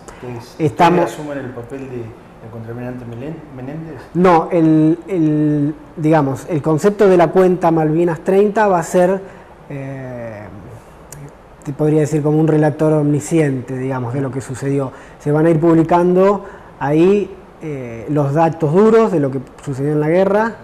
¿Cuáles son? Datos duros que sucedió en la guerra es, se hundió el Belgrano. Ajá. Después, lo que se va a poner contextualmente van a ser la tapa del diario The Guardian y la tapa del diario La Nación o la tapa del diario Clarín y el video de la BBC y el video del programa 60 Minutos. Digamos, el contexto para que se vean todas las voces, que eso no lo podíamos hacer en el 82, pero que hoy, jugando con este aspecto más lúdico, gracias a la web, podemos ver cómo informaban a los ingleses y cómo nos informaban a nosotros.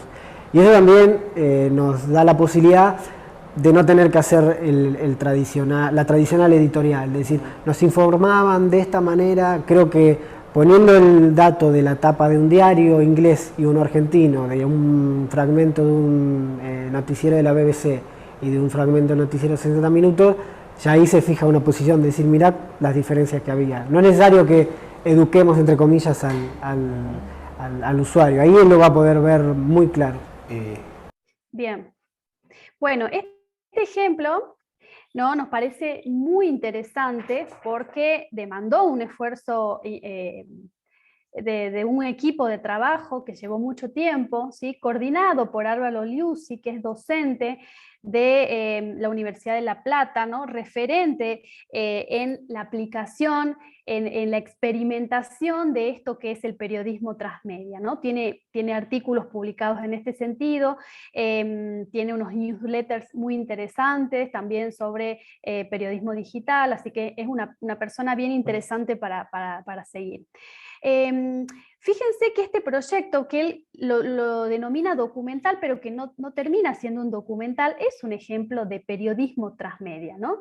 Porque es un proyecto que permitió durante 4 meses, ¿sí?, contar una nueva manera de contar en tiempo real la Guerra de Malvinas, ¿sí?, donde se fueron reviviendo los hechos durante estos 4 meses de manera en tiempo real, ¿sí?, 30 años después, lógicamente, ¿no? Y aquí la clave está dada en la colaboración del público, ¿sí?, a partir de las diferentes plataformas, ¿sí? El proyecto utilizó como nodo principal esta web, ¿sí?, un portal web donde había galería de fotos, infografías, mapas interactivos, un archivo de prensa, había incluso una línea de tiempo, ¿sí?, y otras estructuras que permitían revivir los acontecimientos de la Guerra de Malvinas, ¿sí? Y aquí las redes tuvieron una importancia central y contribuyeron a pensar y a proponer este proyecto en términos de periodismo transmedia. ¿Por qué? Porque se habilitaron varias cuentas en redes sociales para narrar la historia, ¿sí?, desde distintas perspectivas. Fíjense, ahí tenemos una cuenta de Twitter, una cuenta de Facebook, ¿sí? Tenemos un video interactivo en YouTube, ¿sí?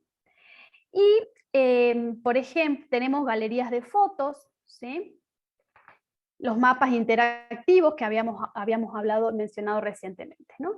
Fíjense, en Twitter fue muy interesante, ¿no?, porque se crearon 2 cuentas. La cuenta Malvinas 30, como decía acá el docente, que proporcionaba información, datos duros, ¿sí?, sobre los hechos históricos más importantes del conflicto. Bueno, hoy se hundió el Belgrano, ¿sí? Esa era la suerte de relato omnisciente en relación a lo que iba sucediendo en este acontecimiento, ¿sí? Entonces se brindaban datos más contextuales, ¿sí?, que permitían entender lo que iba reflejando la prensa también, la argentina, extranjera, etc.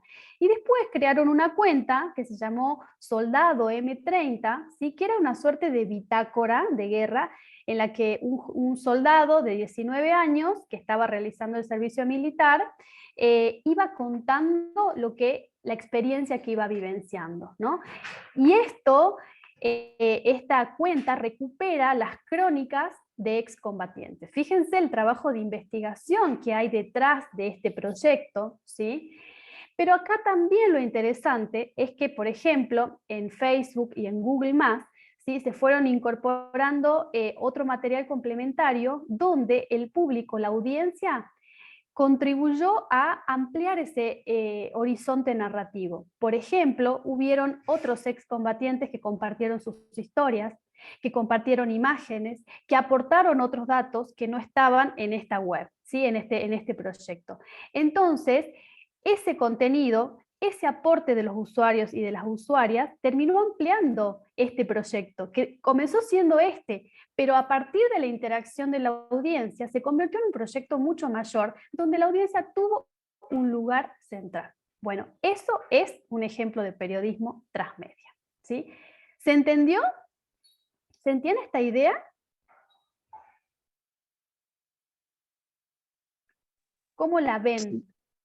Como horizonte, como posibilidad. Una forma de comunicar algo que pasó realmente, la verdad, o sea, por ejemplo, algunas teorías decían otras cosas, y como los periodistas se volvieron a reunir para comunicar a las personas de la Argentina cómo se vivía en la guerra en ese tiempo, y se logró comunicar así. Esa es mi opinión. Pero se puede, sí. Muy interesante el tema, ¿no? Digamos, porque, si bien es cierto, esta transmedia es un tema muy complejo, donde hace referencia de que los sujetos sean pasivos, sean más activos, y donde hace referencia de que, digamos, hablando de la literatura, donde que hay que comprender, interpretar y valorar. Pero esta oportunidad trata de hacer referencia a eso y digamos, porque digamos la literatura pide eso, pero acá donde hace este texto, donde la participación de los distintos sujetos es con el aporte de más información y bueno, hace de que el lector imagine, lea, investigue y participe. Y creo que es una forma muy interesante donde podemos hacer esta práctica en la parte educativa, donde los alumnos, los chicos deben participar, y creo que es importante este instrumento o esta herramienta para trabajar con los alumnos. La verdad que, digamos, hay tantas cosas que nosotros no estamos familiarizados con las TIC, entonces hace de que nosotros reformulemos, veamos y, digamos, le usemos la tecnología o este medio o este instrumento que es el celular inteligente para realizar distintas actividades. La verdad que agradecido por darnos tantos instrumentos, tantas herramientas, y de que nos exige de que ya no seamos analfabetos, más allá que seamos lectores, realmente no manejamos la internet adecuadamente, somos analfabetos. Sí, muchas gracias, José, por tu aporte. Justamente creo que también la invitación que nosotros hacemos desde acá, desde el módulo, es a pensar a la audiencia como parte, ¿no?, del ejercicio periodístico, ¿no? Corrernos de ese lugar omnipotente, ¿no?, de los y las periodistas como los dueños de la información, y corrernos hacia un lugar más horizontal. No estamos diciendo con esto que no hay diferencias, ¿no? Claramente el rol profesional de un periodista o una periodista tiene implicancias, ¿sí? Tiene un proceder, ¿sí? Incluso ético, ¿sí? Muy particular, que ustedes muy bien lo conocen, ¿no? Tienen que contrastar las fuentes, bueno, hay como una serie de requerimientos propios del ejercicio profesional, ¿sí? Pero la incorporación en las audiencias, en las redes, en la web, si las entendemos como aliadas, ¿sí?, podemos construir y podemos ampliar ese horizonte periodístico informativo de manera que quizá no las pensamos, no las deliberamos, no las planificamos. También nos da miedo, claramente, ¿no? Porque no sabemos cómo puede reaccionar esa audiencia. La audiencia, en muchos casos, es impredecible, ¿sí? Pero nuestra intención es también animarnos a pensar un poquito más allá, ¿no? ¿Cómo podríamos generar algún tipo de acción donde incluyamos a la audiencia, a los usuarios y a las usuarias de nuestras redes, de nuestro sitio web, ¿sí? Darles un lugar más participativo. Y esto que decía José de incorporar esto en la docencia es algo muy valioso. La noción de transmedia en los distintos ámbitos. No solamente nosotros estamos mostrando ejemplos del campo periodístico, pero lo transmedia también está siendo muy utilizado en la docencia, ¿sí? En el sentido de que también el docente ya no es más el que traslada la información, porque los estudiantes y las estudiantes también tienen acceso a los mismos contenidos y pueden contribuir desde otro lugar, ¿no? Entonces, pensar a los estudiantes y a las estudiantes como aliados de ese proceso didáctico, de ese proceso pedagógico, ¿no? Considerar a esos estudiantes, a esas estudiantes como personas que pueden aportar desde otros lugares, de sus propias trayectorias y experiencias, es un desafío también, ¿no? Es un cambio de paradigma mental, creo yo, que tenemos que ir afianzando y nos tenemos que ir animando, ¿sí? a experimentar en estas nuevas prácticas y nuevas formas, en vistas de que el escenario es así. Hay un escenario donde las audiencias participan, las personas tienen una fuerte presencia en redes. Entonces, bueno, ¿cómo usar esto a favor, ¿no? Un poco esa es la propuesta que hacemos desde el módulo, ¿no? Profesora, sí. Digamos, yo creo que acá se está pidiendo de que los sujetos sean pensantes, donde se use el cognitivismo y el constructivismo, teniendo en cuenta a Husserl y no me acuerdo el otro autor, pero creo que eso es, digamos, esa intención de que los lectores y los sujetos pensemos y expresemos de otra manera, ¿no? Digamos, pudiendo reformular o interpretar de otra manera y expresar lo que uno piensa, ¿no? Sí, totalmente. E incorporar algo que está muy instalado, ¿sí? Que son las redes sociales, son los teléfonos, utilizarlos y aprovecharlos a favor del ejercicio profesional, del ejercicio docente en el caso de quienes son profesores, profesoras, ¿no? Incorporarlos desde la reflexividad y desde la horizontalidad también, ¿no? De corrernos de ese lugar omnipotente, ¿sí? De todos, de que sabemos todo, de que tenemos algo para transmitir, y pensarnos en un proceso más colaborativo, más horizontal, más dialógico también, ¿no? Y entendiendo que cada persona puede aportar algo, ¿no? Sea quien fuera y tenga la formación que tenga, ¿sí? Un poco creo que esa es la premisa del nuevo paradigma de redes, ¿no? Y de diálogo y de interacción, donde cada persona tiene algo para decir. Bueno, nosotros habíamos pensado avanzar un poquito más con el punto número 2, que estaba relacionado con las formas de lectura y de escritura en pantalla, pero visto el horario, vamos a abordarlo en la clase que viene, porque quisiéramos también abrir ahora unos minutitos para comentarios, para consultas, para dudas, para aportes, para que conversemos, ¿sí? Nos parece muy importante escucharles, escuchar sus experiencias, sus dudas, sus consultas. Queremos preguntarles si les sirvió este acercamiento conceptual, teórico y práctico, si se les ocurren algunas pistas para incorporar a sus medios o a sus ejercicios profesionales, bueno, todo lo que nos quieran compartir. ¿Les parece? Puede ser a través del audio, cámara o el chat, como se sientan más cómodos, más cómodas.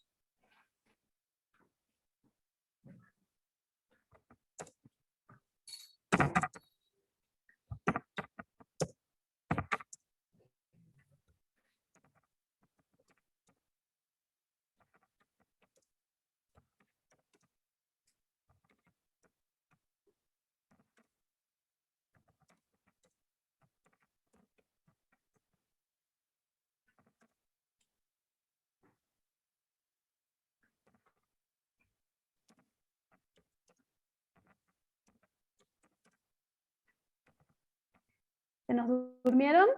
¿Nos aburrimos mucho? ¿O están ahí? ¿Hay alguien ahí? Sí, profe. Sí, profe, que me puse a hacer otra cosa. Qué horror. Bueno. Hola, profe. Hola, ¿cómo están? Qué bueno escucharles. Yo había hecho una oportunidad. Hola. Sí. Hola, profe. Hola, sí. A ver, hay manitos levantadas. Edilena. Hola, Edilena, ¿cómo estás? ¿Cuánto tiempo? Ahí estoy, profe. Qué ¿Viste? gusto. Dame un segundito. Sí.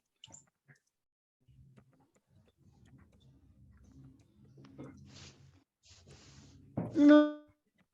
Bueno, ¿quiere...? Ay, Dios, ¿dónde estoy acá? Sí. Ahora sí, profe, perdón. Me pareció supremamente interesante. Más allá de que conozco mucho del tema, fue muy claro y me parece que nos da muchas más herramientas para seguir innovando dentro de los proyectos que tenemos, ¿sí? Así que estuve muy atenta, tomé muchos apuntes. Sí. Y enseguida, o sea, a las 12. ¿A qué voy yo? A que todo ese universo de las redes sociales que uno cree que ya lo conoce, no es ni la mitad de lo que uno cree, ¿sí? Y del aprovechamiento que le podemos dar como medios o con los proyectos que tengamos a futuro como para crecimiento, para más interacción justamente con los usuarios, ¿sí? O con las audiencias. Básicamente eso. Gracias, Edilena. Me alegro que haya servido para pensar algo en relación al ejercicio profesional. Bueno, en la clase que viene tenemos otros recursos súper interesantes para compartir. Esto fue como bastante introductorio, pero también nos parecía importante ponernos en común, poner en común algunos términos, ¿sí? Algunas ideas, para a partir de ahí empezar a construir nuevas propuestas. Muchísimas gracias, profe. Un gusto volverla a ver y escuchar. Una genia como siempre. Igualmente, Edilena, siempre tan amorosa. Un cariño grande para vos y tu familia. Igualmente, profe. Gracias. Laura, tenía la manito levantada. ¿Cómo estás, Laura? Hola, ¿me escucha, profe? Sí, hola, ¿cómo estás, Laura? Bueno, no se me nota tanto por el celular. Yo entré un poco tarde a las clases por cuestiones de salud, pero he dejado los medios hace 6 años atrás también.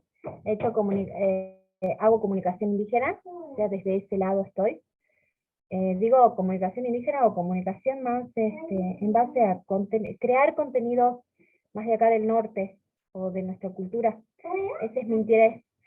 Y esto, siempre estuve en las redes o en los medios digitales mirando cosas, ¿no? Y entonces, a medida que iba pasando el tiempo, iba viendo cómo avanzaba todo, cómo la radio avanzó y avanzaron un montón de cosas, y yo decía, ay, ya no entiendo nada, estoy perdida. Así que les agradezco, me han hecho como un redondeo de cosas que los veía hacer, veo periodistas, veo avanzar cosas, pero no entendía muy bien qué era qué, ¿no? Entonces, les agradezco por eso, y por el otro lado, la pregunta que había mandado el chat era ¿qué es? Ay, no puedo pronunciar lo que había dicho el profe Sebastián, que es un... Gatewatcher. Bueno, eso. Gatewatcher. Por mi red, no puedo pronunciar mucho el inglés. No, nosotros tampoco, no te preocupes. Eso, quiero saber particularmente eso. Y bueno, como les digo, dejé los medios hace 6 años atrás, hice radio en Radio Artística, en la Escuela de Artes en Humahuaca, hice radio en una cooperativa de acá del norte que es Cauqueva, pero era un programa mucho más enlatado, así se decía. Sí, grabado y enlatado y direccionado en las radios, en esa época era el CD. Y después cuando volví a la radio lo hice en artística en vivo y era un programa bastante largo. Y bueno, dejé la actividad y estoy volviendo. Y bueno, como les decía, vi pasar un montón de cosas y no entendía muy bien. Hoy me refrescaron todo.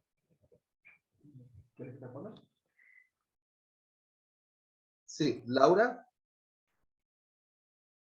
A ver ahí. Sí, lo escucho, profe. Sí, ahí está. Bien. Sí, lo que charlábamos del Gatewatcher es como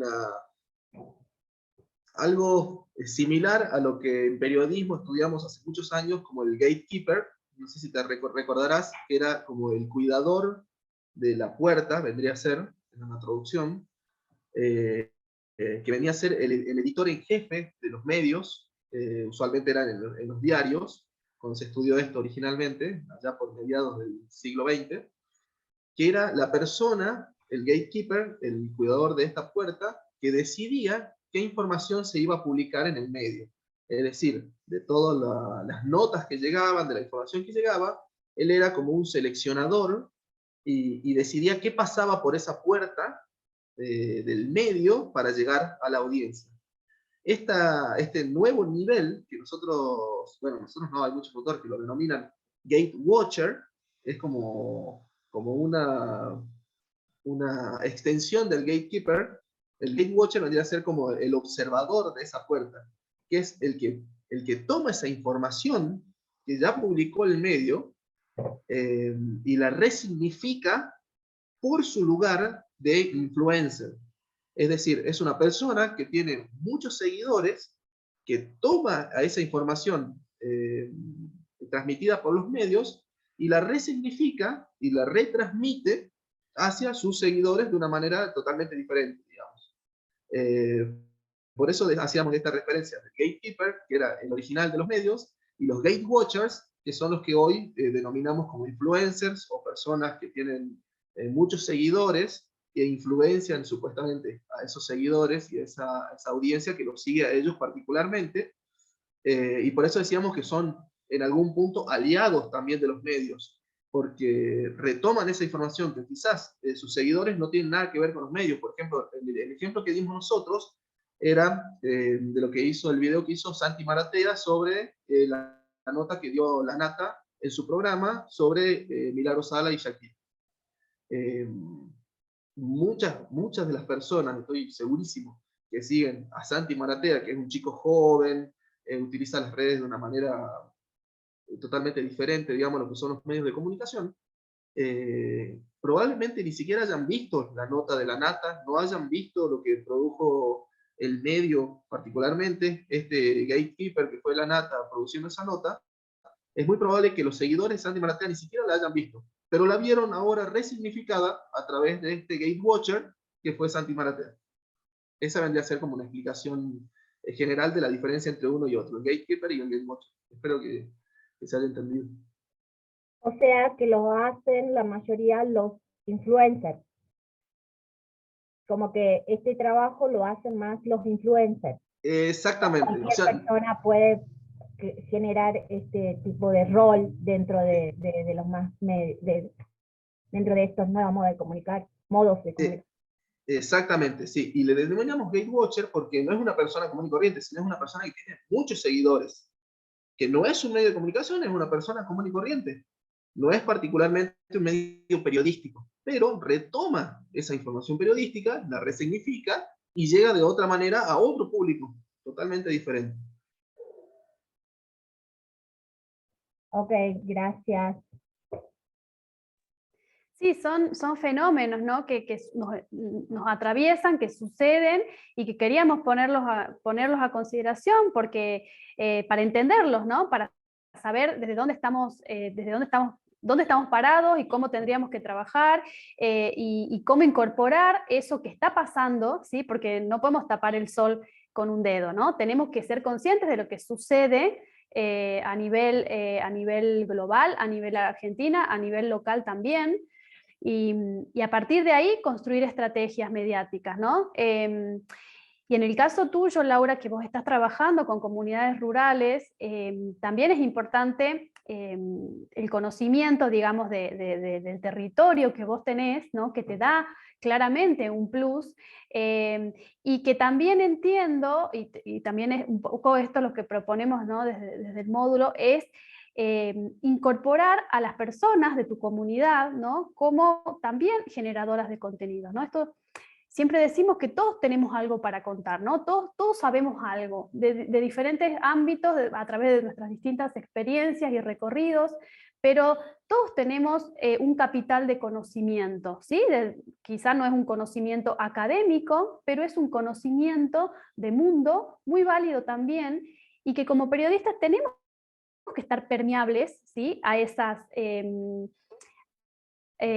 situaciones, a esas realidades, ¿sí? Que son diferentes a las nuestras. Entonces, incorporarlas, sumarlas, sumar esas voces es un poco el ejercicio que propone el periodismo transmedia, ¿no? Entendiendo a esa audiencia como un cuerpo heterogéneo, con particularidades, pero con mucho para decir, ¿no? Y creo que cada uno desde su lugar, ¿sí? En tu caso desde las comunidades rurales, en el caso de los docentes y las docentes también, tenemos que cambiar un poco la mentalidad y pensar en esas audiencias, en esos públicos, en esos receptores como sujetos que construyen y que aportan y que complementan todo lo que nosotros podemos también tener para decir. Y al respecto de lo que comenta Luis, ¿no? En el chat, de que es docente y que la cuestión de la ruralidad es sumamente compleja, entendemos y coincidimos, ¿no? en la percepción, en la opinión que está compartiendo. Somos conscientes de las limitaciones y de lo que eso implica, ¿no? La conectividad sabemos que es una limitación también, ¿no? Y es en este sentido la posibilidad de poder pensar estos procesos que están sucediendo también nos sirve o nos invita a problematizar las brechas, ¿no? Las desigualdades, y ser conscientes de qué manera podemos optimizar los pocos o los muchos recursos que tengamos en función de nuestros objetivos, ¿no? Creo que siempre hay posibilidades más o menos limitadas, claramente, según el contexto, según el nivel educativo, según un montón de factores, pero conocer estas posibilidades creo que nos permiten abrir un poco más la cabeza y pensarnos desde otros lugares y proponer estrategias para ir sorteando estas dificultades que nos atraviesan, algunos mucho más y algunos menos, ¿no? No sé si hay alguna... Doy un ejemplo para terminar de hablar de los Water Watchers. ¿Así? Sí, Gate Watchers. Sí. Yakira, un ejemplo, sobre la opinión sobre el litio. Ella hablaba de esta circunstancia, de este hecho de infidelidad con el marido, pero después ella, al último, bueno, por lo menos fue una información que me llegó y por todas las redes, en este caso, eso que ella dijo sobre, ¿qué dijo, no? El tema del litio y toda esta cuestión, llegaría a ser una aliada, digo, pero ya ella, por ejemplo, es artista. ¿Ella estaría dentro de ese rol o no? ¿O tiene que ser una influencer?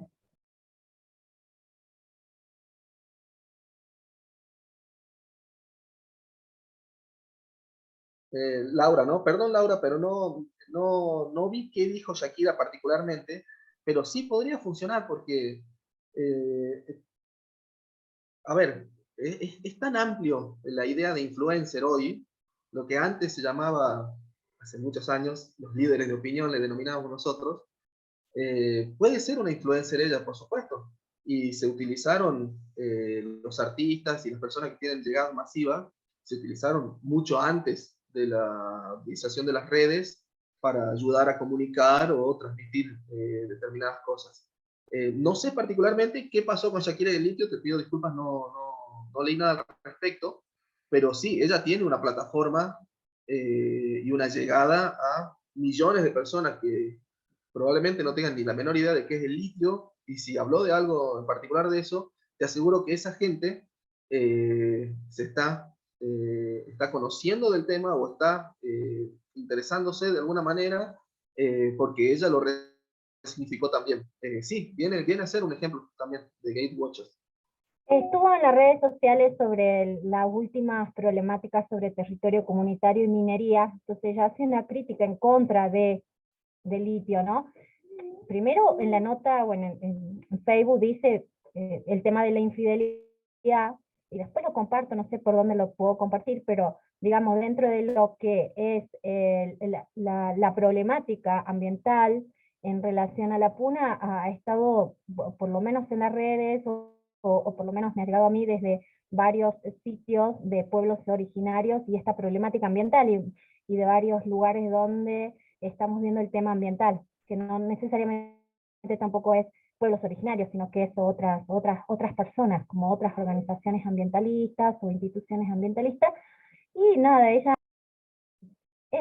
salió a hablar un poco de esa infidelidad que sufrió con Piqué, pero también hizo como un pequeño comentario en contra de la minería, ¿no? Y entonces eso dio vuelta. Lo mismo pasó con Leonardo DiCaprio, digamos, ¿no? Entonces, no, preguntaba si ellos serían este rol de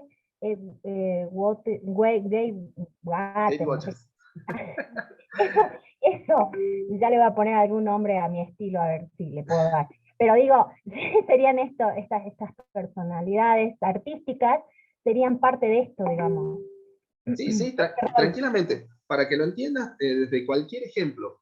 Pensá que el gatekeeper se dedicaba a seleccionar y resumir información que después se publicaba. ¿Y qué hace el gatewatcher? La resignifica, pero indicando lo que nosotros denominamos pistas de lectura. Es decir, ella dio su opinión, resignificó una noticia, en este caso de lo que era el litio y los lugares donde se extrae la producción y demás, pero da una pista de lectura de lo que ella considera que está bien o mal. No necesariamente puede ser todo malo, puede ser bueno también, pero sí, efectivamente. A diferencia del gatekeeper que selecciona y resume la información, los gatewatchers la resignifican dando pistas de lectura, dando su opinión y atrayendo a un número totalmente distinto de personas que quizás no conocían nada del tema, y les llega esa nueva información. Sí, es un ejemplo válido. Bueno, para ir adelantándoles los contenidos de la clase que viene, ¿sí? Vamos a trabajar específicamente con las distintas plataformas, ¿sí? Facebook, WhatsApp, YouTube, Twitter e Instagram, ¿sí? Explorando algunas posibilidades, recursos para su utilización en el ejercicio profesional. Vamos a hablar un poquito de storytelling también, con algunos ejemplos, para que vayan llevándose cada vez más cantidad de recursos y de posibilidades para aplicar en sus ámbitos de trabajo, ¿sí? Así que bueno, muchas gracias por la paciencia, por estar conectados un sábado a la mañana, conectadas. De mi parte, agradecerles nuevamente y los esperamos y las esperamos el próximo sábado.